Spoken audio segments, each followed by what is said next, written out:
तो good morning, good evening, जय हिंद बच्चों। तो बच्चों स्वागत है आपका दोबारा यहां पर मेरे सामने 10th साइंस की जर्नी में, जहां पर हमने अभी तक 10th साइंस का फिजिक्स का चैप्टर फर्स्ट देख लिया है, light reflection and refraction, and chemistry का चैप्टर फर्स्ट भी देख लिया था, केमिकल रिएक्शन एंड इक्वेशन, जिसमें आपने देखा होगा हमने बहुत सारे क्वेश्चंस करे थे एंड बहुत सारी बातें करी थी। और अब समय आ चुका है बच्चों 10th साइंस के वो वाले पार्ट को शुरू करने का जिसका आपको बहुत बेसब्री से इंतजार था। जी हां बच्चों, मैं आपसे बायोलॉजी की बात कर रहा हूं। बायोलॉजी का वो चैप्टर फर्स्ट, नाम है उसका लाइफ प्रोसेस, जहां पर हम बहुत सारी बात करने वाले इंसानों के बारे में, एनिमल्स के बारे में, स्पेशली आपके और मेरे बारे में, कि हमारा जीवन किस टाइप से चलता है, कैसे चीजें सारी होती हैं, हम वो बात करने वाले हैं। तो चलिए शुरुआत करते हैं आज की कहानी। लेकिन आगे बढ़ने से पहले आपको देख पा रहा होगा सामने लाइफ प्रोसेस लिखा हुआ है। लाइफ प्रोसेस कोई छोटा चैप्टर नहीं है बेटा। 10th साइंस की बायोलॉजी का सबसे लंबा चैप्टर, अगर बायोलॉजी की बात कर रहा हूं आपसे मैं, कोई है तो वो ये होने वाला है। इसके बाद भी चैप्टर इंटरेस्टिंग भी आएंगे, बड़े भी आएंगे, लेकिन जितना बड़ा ये चैप्टर होगा उतना बड़ा कोई और चैप्टर नहीं होगा। मैं आपको डरा नहीं रहा हूं, सिर्फ बता रहा हूं कि चैप्टर बड़ा है, तो प्लीज मेरे साथ चलिएगा, हर एक वीडियो पे ध्यान दीजिएगा, क्योंकि मैंने आपके लिए एक वन शॉट वाला काम पूरा खत्म कर दिया है। सिर्फ हम पढ़ने वाले हैं टॉपिक वाइज। जैसे आज का टॉपिक कुछ होगा हमारा, वो टॉपिक चलेगा, उसके बाद वीडियो खत्म हो जाएगी, देन नेक्स्ट वीडियो में नया टॉपिक आएगा। ऐसे आपको भले 10 वीडियो मिले, 12 वीडियो मिले, लेकिन आपको वीडियोस पार्ट वाइज ही मिलेगी, जिससे आपको पढ़ने में बहुत ज्यादा आसानी हो जाएगी। तो चलिए स्टार्ट करते हैं आज का टॉपिक, जिसका नाम है लाइफ प्रोसेस। एंड देख पा रहे होंगे आप सामने कि लाइफ प्रोसेस नाम है, मतलब हमारे जीवन को जीने के लिए जितनी सारी प्रोसेस काम आती है, वो सारी प्रोसेस के बारे में पढ़ने वाले हैं आज हम। ठीक है, लाइफ प्रोसेस, लाइफ में जितने होने वाली है। देखिए बेटा, प्रोसेस तो लाइफ को जीने के लिए बहुत सारी होती है, लेकिन हम जो पढ़ते हैं वो यहां पर ये पढ़ते हैं कि सिर्फ 4 पढ़नी है इस चैप्टर के अंदर। 4 क्यों बोल रहा हूं मैं? बिकॉज उन 4 के अलावा भी चीजें होती हैं, लेकिन उनको बांट दिया है डिफरेंट चैप्टर्स के अंदर। जैसे कि लाइफ जिसके बिना हम जी नहीं सकते, वो प्रोसेस सारी हमको यहां पढ़नी है। पर जिसके बिना लाइफ पॉसिबल भी होती है लेकिन करते भी हैं, वो चीज होती है कहां पर? नेक्स्ट प्रोसेस के अंदर हम पढ़ेंगे। The name is reproduction. अगर नहीं करते हो तो लाइफ मर नहीं जाओगे, हो नहीं जाएगा, लेकिन लाइफ का प्रोसेस है अगेन पढ़ने वाला। तो ये प्रोसेस जो हम पढ़ने वाले हैं, ये ऐसी है कि जिसके बिना आप जीवन जी ही नहीं पाओगे। ठीक है बच्चों, तो आज हम जो देखने वाले हैं वो देखने वाले हैं मेनली 4 चीजें। वो 4 चीजें कौन सी है देखिए ध्यान से। तो वो 4 चीजें अपने लिखे आया था पहले से मैं, वो नाम है बेटा यहां पर, पहला न्यूट्रिशन एंड दूसरा रेस्पिरेशन, तीसरा ट्रांसपोर्टेशन एंड चौथा एक्सक्रीशन। ये नाम आपने पहले भी बहुत बार सुने होंगे, मुझे पता है, बट इन सारे नामों का मतलब और पूरा कहानी समझ कभी आई कि नहीं आई, वो हम देखने वाले हैं आज। पहले कह रहा हूं बेटा, हम आज से शुरू कर चुके हैं बायोलॉजी, तो प्लीज ये वेट मत करिएगा कि आप पेन पेंसिल लेके बैठो, आराम से बैठो और सारी कहानी सुनो। कहानी क्यों बोल रहा हूं बेटा आपसे? बिकॉज इसमें नाम आएंगे, चीज समझ आएगी, हाँ ऐसा होता है, हाँ वैसा होता है, वही सारे टॉपिक्स आप लिख के आ पाओगे एग्जाम के अंदर। तो बेटर ये है आपके लिए कि आराम से शांत दिमाग से बैठो और पूरी कहानी सुनो, चीजें चलती कैसी हैं। ठीक है, देखिए तो पहली बात, चैप्टर का नाम हमने देखा था, वो था लाइफ प्रोसेस हमारा। लाइफ प्रोसेस, लाइफ को जीने वाली सारी प्रोसेस को बोलते हैं अपन क्या? Life process. एक वर्ड यहां और ऐड करता हूं आपके लिए मैं, वो बेटा ये है यहां पर कि लाइफ प्रोसेस उन्हीं को बोलेंगे अपन जो कि जरूरी होती है, इसेंशियल, मतलब जो जिसके बिना जीवन जी ही नहीं सकते आप। फॉर एग्जांपल, अगर आप बोलो कि हर शनिवार संडे को आप जाते हो यहां से चाय वाय पीने के लिए, कुछ और करने के लिए, तो वो it is not a process, ये लाइफ प्रोसेस नहीं होगी, बिकॉज इसके बिना भी आपका जीवन चल जाएगा। बट अगर ये सारी प्रोसेस नहीं हुई तो शायद आपका जीवन चल ही नहीं पाएगा। इसलिए जरूरी है बेटा, ऐसे बहुत सारी प्रोसेस लाइफ में होती है। जैसे एग्जांपल इन चारों के अलावा भी होता है, एक तो होता है आपका यहां पर रिप्रोडक्शन, ठीक है, एक होता है आपका नर्वस सिस्टम, ऐसे बहुत सारे प्रोसेस और भी होते हैं, लेकिन हम ये सारे नहीं पढ़ रहे हैं बिकॉज पार्ट में बांट दिया हमने। तो आज, या फिर मान लीजिए आज इस चैप्टर के अंदर जो हम पढ़ने वाले वो पढ़ेंगे मात्र 4 चीजें। पहला न्यूट्रिशन, रेस्पिरेशन, ट्रांसपोर्टेशन और एक्सक्रीशन। अब ये सब मैं क्यों बोल रहा हूं आपसे? बिकॉज यही इस चैप्टर में डिवीजन कर रखा है हमने। ठीक है, चलिए स्टार्ट करते हैं आज का टॉपिक हमारा। हाँ, तो भाई नाम क्या है? Life process. जो देखा हमने, the basic function performed by organism to maintain their life on earth are called life process। Simple सी प्रोसेस है जिसको बनाया गया है लाइफ ऑब्टेन करने के लिए अर्थ के ऊपर। अगर ये नहीं होगी तो लाइफ नहीं होगी अर्थ के ऊपर। उन प्रोसेस को हम बोलते हैं क्या? Life process. और क्या लिखा है बेटा? All the living things perform certain life process like growth, excretion होता है, रेस्पिरेशन होता है, सर्कुलेशन होता है। All the process like respiration, digestion, which together keep the living organism live। देखिए बहुत सारी बात लिखी हुई है, मैं चाहूंगा एक बार आप नजर मार लें इसको। बट काम की चीज ये होती है आपके लिए कि हर वो प्रोसेस जो आपके लाइफ को जीने में आसान करती है, प्लस वो लाइफ उन्हीं की वजह से चलती है, लाइक ग्रोथ हो गया, एक्सक्रीशन, रेस्पिरेशन, सर्कुलेशन, जितने भी हम पढ़ते हैं प्रोसेस, वो सब के सब कहां आती है? लाइफ प्रोसेस के अंदर आती है। एंड वही सारी बातें हम आज करने वाले हैं। अब देखिए, चार पढ़नी है, जो वो चार समझ से क्या होता है। पहला, न्यूट्रिशन। न्यूट्रिशन का बेटा मतलब ये होता है कि जिस तरह से, जिस मोड से हम खाना हमारा ऑब्टेन करते हैं, खाना हम खाते हैं हमारा, उस प्रोसेस को हम क्या बोलते हैं, न्यूट्रिशन बोलते हैं। आई होप क्लियर हो गया इतना। नेक्स्ट देखा हमने क्या, रेस्पिरेशन। भाई खाना हमने खा तो लिया, बट उस खाने से अगर हमने छोटे छोटे पार्ट्स में कन्वर्ट ना करते हुए, उसमें से एनर्जी नहीं निकालते हुए, तो कोई काम का है क्या? अगर उस खाने से मुझे एनर्जी नहीं मिलेगी तो कोई काम का है क्या? कोई काम का नहीं है। भाई खाना खाते ही इसलिए हम कि उस खाने से हम क्या मिल जाए, एनर्जी मिल जाए। एंड क्यों जरूरी है एनर्जी? भाई दिन भर हम जो काम करते हैं वो काम अच्छे से हो पाए हमारा, इसलिए जरूरी क्या होती है, एनर्जी होती है। तो न्यूट्रिशन करने के बाद काम आता है रेस्पिरेशन। रेस्पिरेशन का बेसिक मतलब होता है खाने को छोटे फॉर्म में कन्वर्ट करके उनके अंदर से एनर्जी को बाहर निकालना। What is this? रेस्पिरेशन बोलते हैं इसको अपन। नेक्स्ट होता है क्या, ट्रांसपोर्टेशन। भाई रेस्पिरेशन तो हो गया, एनर्जी निकाल ली हमने, बट अगर वो एनर्जी हमारे बॉडी के हर एक ऑर्गन तक नहीं पहुंचेगी तो क्या किसी काम की होगी? बिल्कुल नहीं होगी। तो एनर्जी का बॉडी के हर पार्ट तक ट्रांसपोर्ट करना, इसको बोलते हैं क्या, ट्रांसपोर्टेशन। इतना ठीक। नेक्स्ट देखा फिर हमने क्या, एक्सक्रीशन। भाई बॉडी के अंदर इतना कुछ काम हो रहा है तो ऑब्वियस सी बात है कुछ चीजें खराब भी होंगी। खराब का मतलब होता है अनवांटेड सब्सटेंस जो बॉडी के लिए काम के नहीं होते हैं, उसको अगर बॉडी से बाहर नहीं निकाला तो पूरी बॉडी को खराब कर देंगे वो। तो बॉडी से अनवांटेड सब्सटेंस का बाहर निकालना इज कॉल्ड एक्सक्रीशन। क्या बोलेंगे इसको अपन? एक्सक्रीशन। बेटा ये हर एक चीज करने के लिए आपके बॉडी के अंदर एक डिफरेंट डिफरेंट ऑर्गन्स हैं। फॉर एग्जांपल हार्ट का काम होता है क्या चीजों को ट्रांसपोर्ट करने वाला, किडनी काम होता है फिल्ट्रेशन, एक्सक्रीशन करने वाला। इसके अलावा एलिमेंट्री कैनाल, हमारा सिस्टम डाइजेस्टिव बना है जो खाने को पचाने वाला काम करता है, कौन? ये करता है। लंग्स हमारे रेस्पिरेशन करते हैं। ऐसे हमारे बॉडी के अंदर मल्टीपल ऑर्गन्स हैं डिफरेंट डिफरेंट फंक्शंस के लिए। तो हम इन सबको पढ़ने वाले हैं, लेकिन आज का टॉपिक सिर्फ हमारा क्या होगा, न्यूट्रिशन। बल्कि न्यूट्रिशन के अंदर भी आधा ही पढ़ पाएंगे हम आज, बिकॉज चैप्टर ही इतना बड़ा है। ठीक है, चलिए तो आगे बढ़ते हैं। आज हम पढ़ने वाले हैं क्या भाई, न्यूट्रिशन पढ़ा हमने। जिस तरह से हम खाना ऑब्टेन करते हैं, खाना खाते हैं, उस तरीके को हम क्या बोलते हैं, न्यूट्रिशन बोलते हैं। न्यूट्रिशन के भी दो टाइप्स होते हैं बेटा। पहला होता है ऑटोट्रॉपिक न्यूट्रिशन एंड दूसरा होता है हेट्रोट्रॉपिक न्यूट्रिशन।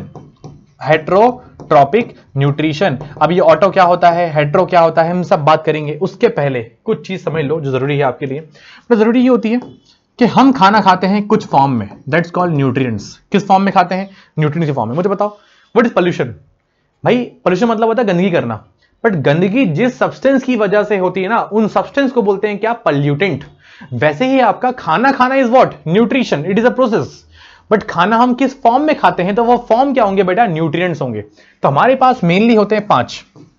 कौन कौन से बेटा? पहला होता है कार्बोहाइड्रेट, दूसरा होता है 2 मिनट इसको रफ कर दें मैं जरा। दूसरा होता है यहां पर हमारे पास फैट्स,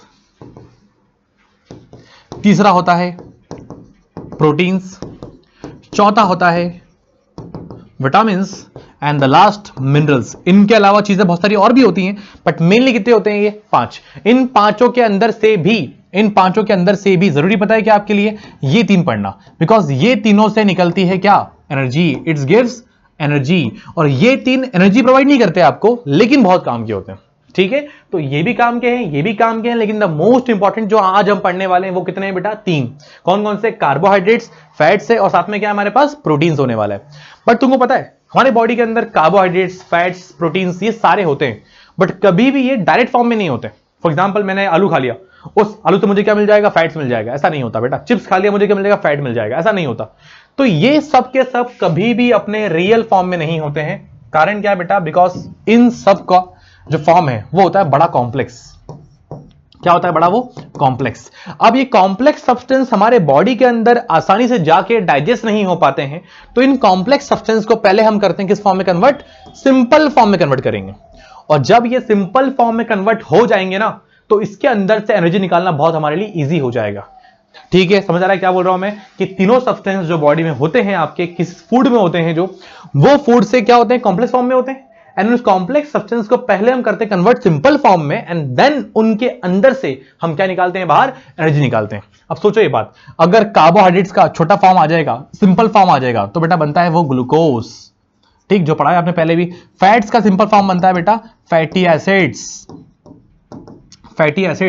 प्रोटीन का बनता है बेटा अमीनो एसिड्स। ये नाम मत भूलना, क्योंकि आगे पढ़ाऊंगा आपको मैं डाइजेस्ट सिस्टम। पूरी बॉडी के पार्ट्स पढ़ेंगे अपन, माउथ से खाना खाया, यहां गया, यहां गया, यहां गया, तो हर जगह पे कैसे कैसे एनर्जी बनने वाली है, कैसे कैसे खाना डिस्ट्रीब्यूट होगा, वहां काम ये आता है। ठीक है, तो पहला कार्बो क्या बन गया, ग्लूकोज, फैट्स बन गया फैटी एसिड्स, एंड प्रोटीन बन गया अमीनो एसिड्स। इतना ठीक है, समझ आ गया होगा अच्छे शायद। अब मत भूलना सब चीज जरूरी है, बिकॉज इन तीनों से क्या बनने वाला है, ये बनने वाला है।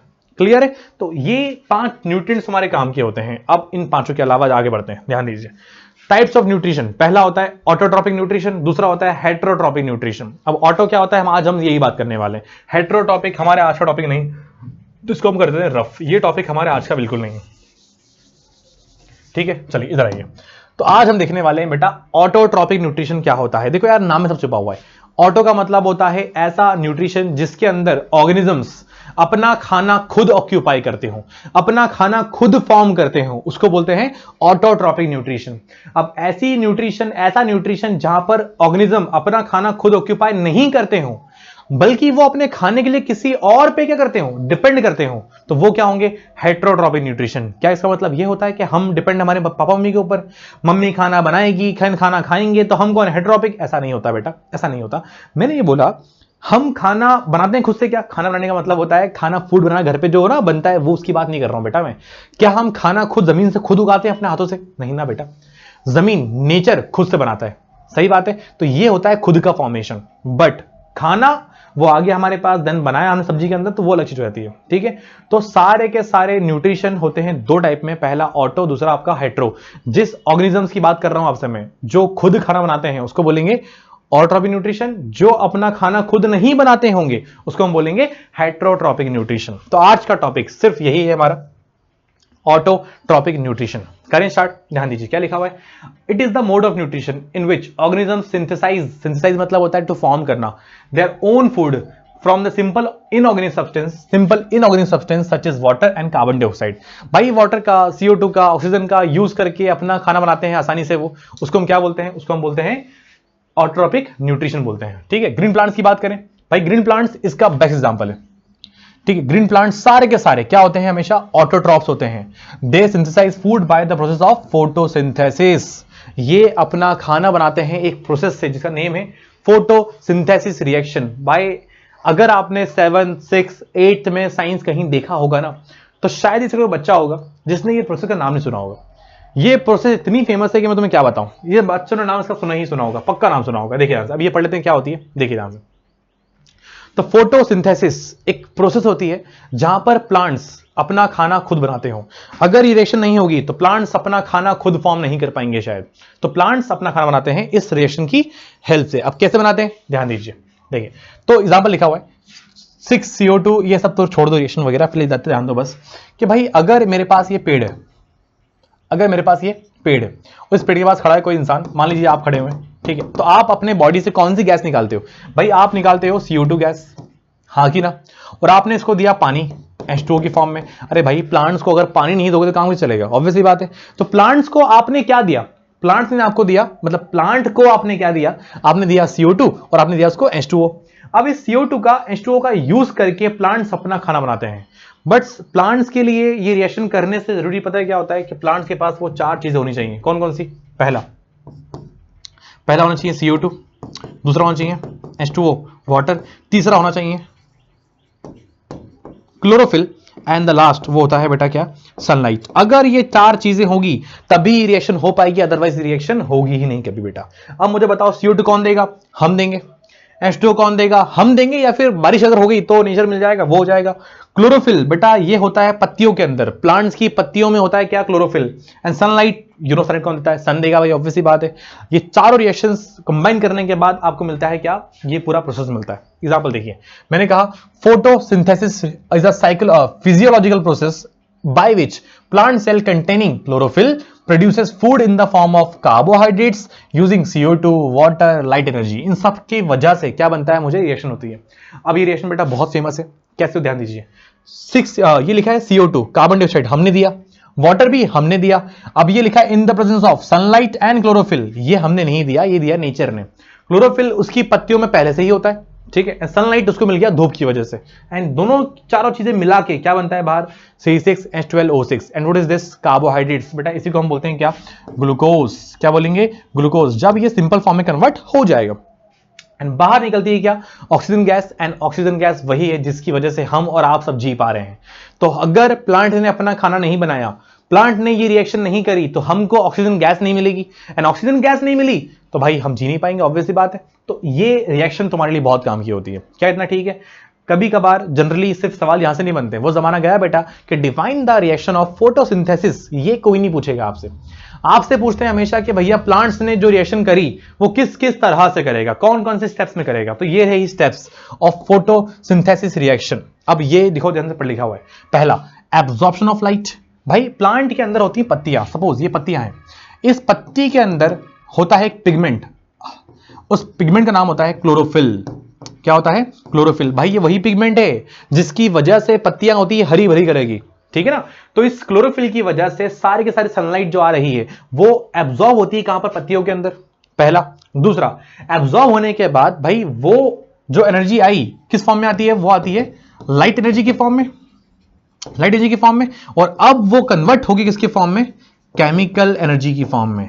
किसके फॉर्म में कन्वर्ट होगी, वो केमिकल एनर्जी की फॉर्म में। लिखा भी है यहां पर, conversion and splitting, this light energy is converted into chemical energy. And इसी एनर्जी की वजह से जो पानी हमने दिया प्लांट्स को, वो पानी ब्रेक होने वाला है दो मॉलिक्यूल्स में। भाई H2O था, बाय गिविंग एनर्जी क्या हो गया, ब्रेक हो गया H2 की फॉर्म में प्लस O2 की फॉर्म में, हाँ कि ना।